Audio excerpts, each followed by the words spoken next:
This is the Lone Crater YouTube. We hope this video helps. In this video, I will show you how to cook quail. First, ensure your quail are clean and completely dry. This is crucial for achieving that wonderfully crispy skin. Next, season each bird simply with a little sea salt and freshly ground black pepper, inside and out, making sure to cover all surfaces. These basic steps are fundamental for building incredible flavor and preparing for the next stage. This simple preparation makes all the difference for a delightful meal. Once seasoned, heat about 1 tablespoon of olive oil in a heavy-bottomed skillet over medium-high heat. Carefully place the quail, skin side down, into the hot pan, ensuring you do not overcrowd it.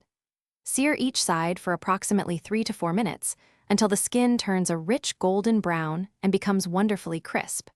This initial searing creates a fantastic crust and locks in the juices. It builds a beautiful foundation for your finished dish. After searing, transfer the quail to a preheated oven set to 375 degrees Fahrenheit. Roast them for about 10 to 12 minutes, or until a meat thermometer inserted into the thickest part reads 165 degrees Fahrenheit.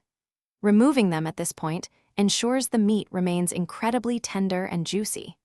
Allow the cooked birds to rest for about 5 minutes on a cutting board, which helps the juices redistribute beautifully.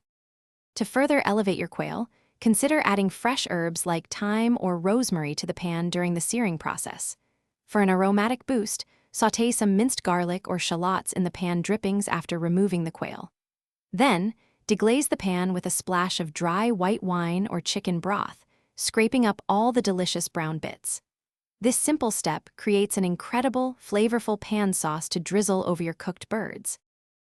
Thanks for watching. Consider subscribing if we helped you.